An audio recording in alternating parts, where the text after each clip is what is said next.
Olá, queridos alunos, tudo bem com vocês? Sejam todos muito bem-vindos. Eu sou a professora Risonilde Araújo e é sempre um prazer estar aqui com vocês para mais uma aula de língua portuguesa. Vamos conhecer o assunto da nossa aula. Aula 51 é a revisão e avaliação. Então é isso aí, vamos começar. Então, vamos começar nossa revisão. Vamos falar sobre o romantismo no Brasil, né? Então, a gente vai falar das 3 gerações. Então, preste bastante atenção para você não se confundir com as gerações, né, que a gente vai trabalhar neste momento. Veja aqui, olha, fixe bem aí para a imagem. Primeira geração, a representação, tá aí uma indígena linda, maravilhosa, ela está representando o nacionalismo, que é a temática, né, fundamental da primeira geração, né, o indígena como herói nacional. Então é isso que os nossos autores abordavam na época, né? Primeiro que o romantismo no Brasil, voltando aqui, a gente deve compreender como uma literatura realmente brasileira, que esse era o desejo, né, dos autores, trazer uma literatura real, uma literatura só para o Brasil, né? Vamos começar, vamos nos afastar das literaturas de outras partes do mundo, principalmente de Portugal, né? E a gente vai focar agora nas nossas coisas, no que nós temos, nas nossas riquezas. Vamos mostrar para o mundo o que há de melhor aqui no Brasil. Então, começou com, né, o nacionalismo.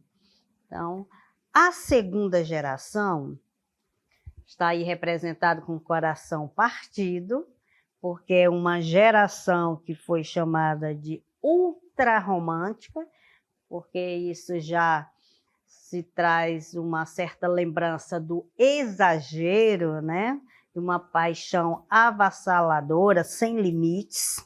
Então, a segunda geração era uma geração que buscava somente a fantasia e se afastar, né, dos problemas reais, dos problemas que aconteciam no cotidiano.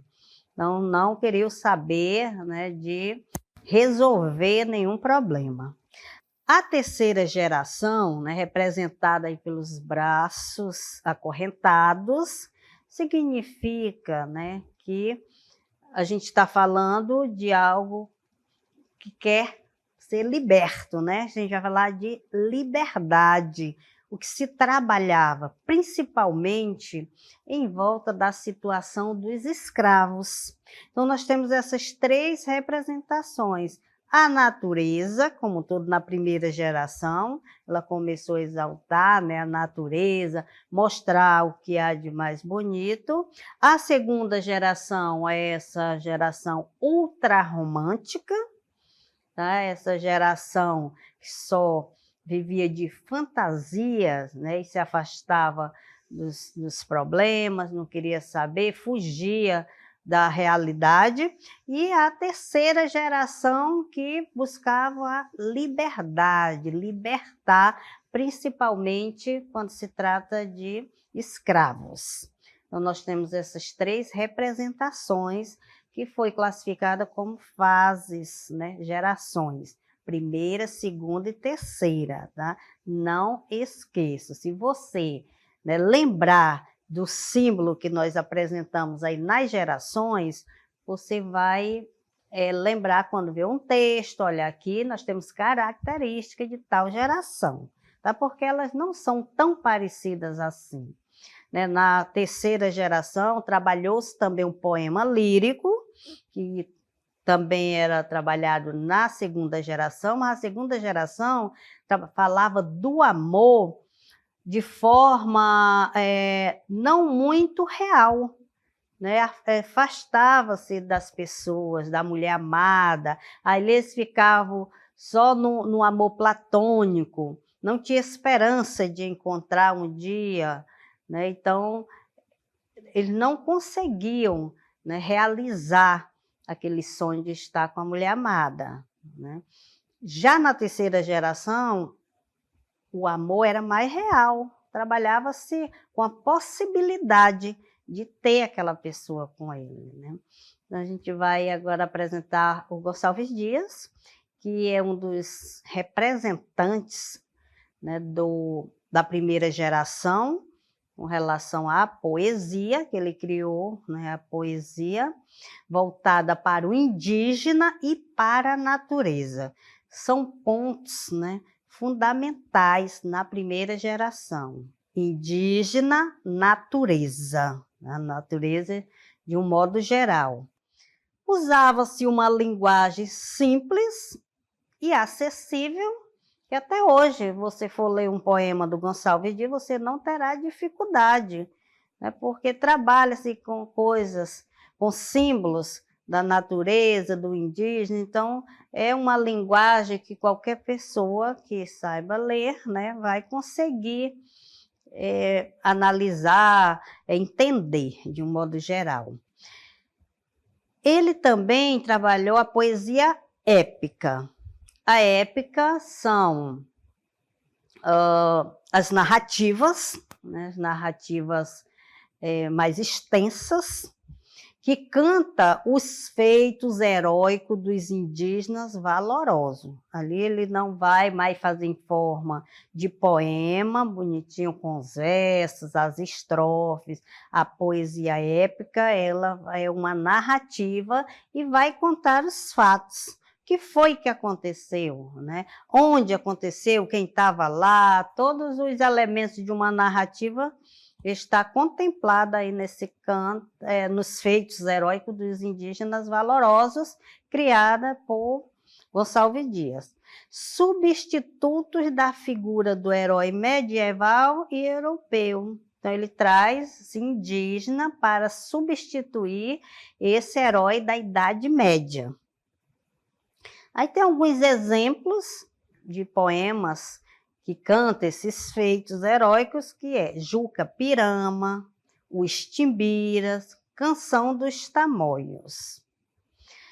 Já a poesia lírica, né, aquela que vai ser através do poema, né, ele vai formar os versos e para criar os versos, perdão, para formar as estrofes, todo naquela estrutura que é a poesia lírica, que vai falar mais de amor, né, de pátria, da natureza. Então, nós temos rica construção formal, equilibrada, sem cair nos exageros românticos. Tá, até aí ele procura não exagerar, né, procura não fantasiar demais, como vai acontecer lá na segunda geração. Ele vai ter esse equilíbrio. Temos como exemplo a Canção do Exílio. Primeiros cantos, segundos cantos, sextilhas de Frei Antão, últimos contos também são exemplos de poesia lírica.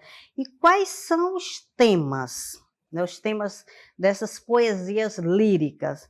Ele vai falar sobre a pátria, a natureza, Deus, a figura do indígena, o amor não correspondido, a solidão e o medievalismo. Veja que ele vai falar do amor não correspondido. Mas, por dizer que é não correspondido, não significa dizer que é exageradamente como se faz na segunda geração, porque o amor não correspondido, isso acontece, é normal, né? Você tem uma relação e muitas vezes um gosta mais do que o outro, então não corresponde aquele mesmo amor, aquele mesmo interesse que um tem com o outro. Então, não há muito exagero, diferente da segunda geração, né? Que tudo é muito ultrapassado, né? Então, eles mesmo querem a morte, como refúgio, para deixar de sofrer, deixar aquele sofrimento. Então, é a única maneira, isso na segunda geração. Na primeira geração, eles fazem esse poema, né, apaixonadinho também, mas né, não tem esse exagero todo. A faceta lírica de Gonçalves Dias, né, o que ele faz, de que modo nesse poeta apresenta esse seu trabalho. Então, além da faceta indianista, que é o que mais né, está ali que contempla suas obras, o poeta também apresentou um lado lírico, abordando a natureza, saudosismo ligado à pátria e à mulher amada. Então, ele vai né, criar poemas que mostra que ele tem né, saudade, ele gostaria de voltar para a pátria dele, ou de estar lá, a mulher amada, gostaria de estar com essa mulher amada também. Então, fala do amor, da solidão e a morte, entre outros temas. Aí sim, então nós temos aqui a primeira geração, tá? Sempre colocando em mente, primeira geração trabalhou-se principalmente com as temáticas natureza e indígena, né? Aí vamos para a segunda geração.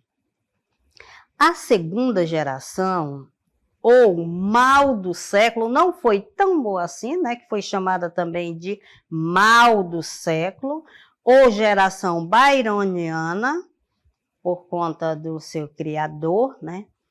Então, a geração foi chamada de mal do século porque não houve um desenvolvimento né, de ideias, de trabalho, porque eles sonhavam, eram eternos sonhadores e não se preocupavam mesmo com resolução de problemas.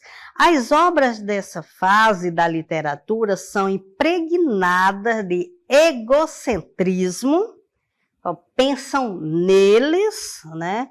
Então, se afastou, deu um problema, eu não quero saber daquele problema, vou sair da cidade, eu vou para ficar lá na natureza, sozinho, meditando, pensando, né? Então, por isso que é uma literatura cheia de egocentrismo, pessoa que pensa só em si mesmo, negativismo boêmio, nada vai melhorar na cabeça deles. Tudo é daqui para pior. Então, não quero né, desistir de viver, porque nada não presta aqui nessa terra. Tá? Pessimismo. Se a pessoa é negativa, também é pessimista. Né? Dúvida, desilusão, adolescente e tédio constante. Então, não tinha nada né, que pudesse ter esperança nesse grupo aí da segunda geração, né?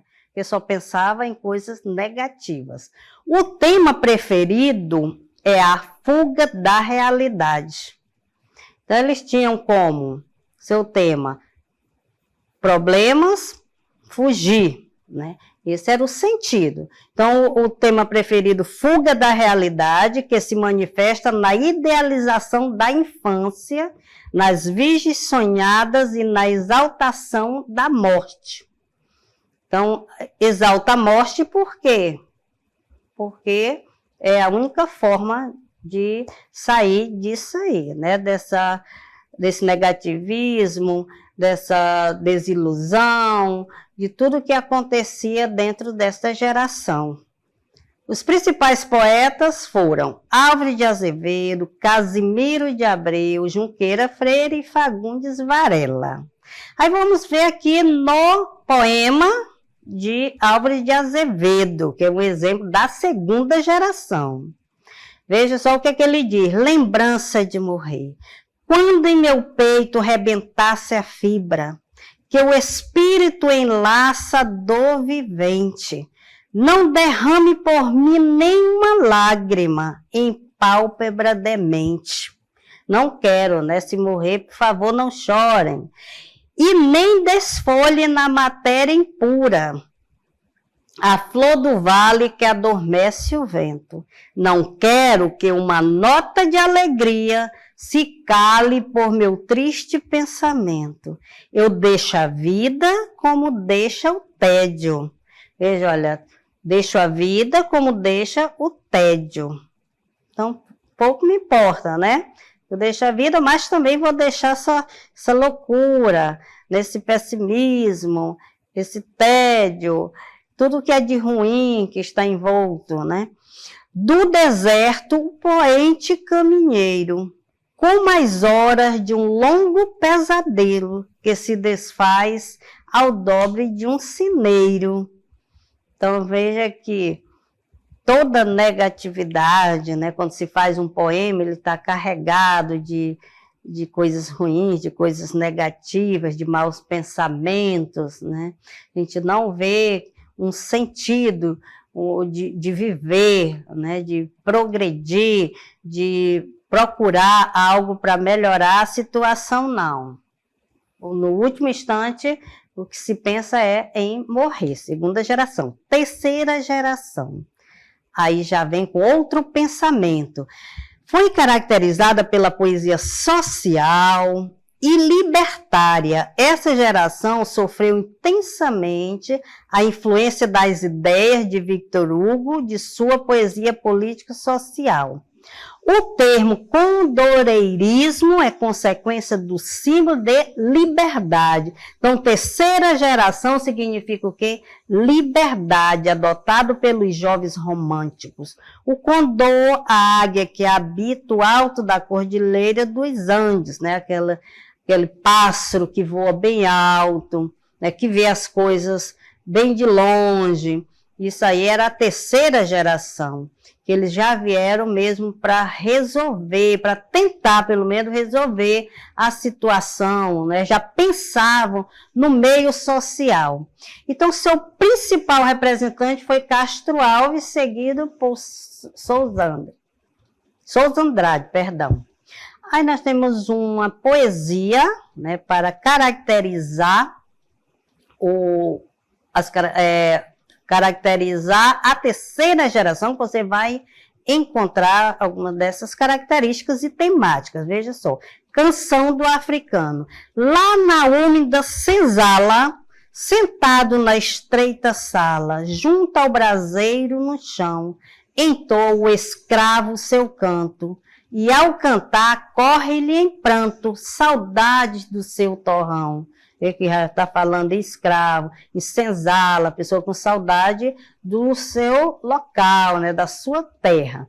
De um lado, uma negra escrava, os olhos no filho crava, que tem no colo a embalar, e a meia voz lá responde, ao canto, e o filhinho esconde, talvez para não escutar.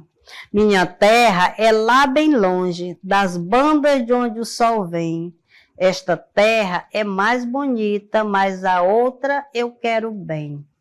Então, sempre a terceira geração, os trabalhos da terceira geração, estão voltados para essa temática, né, da escravidão, né, falando do que acontecia, né, das suas mazelas, onde moravam.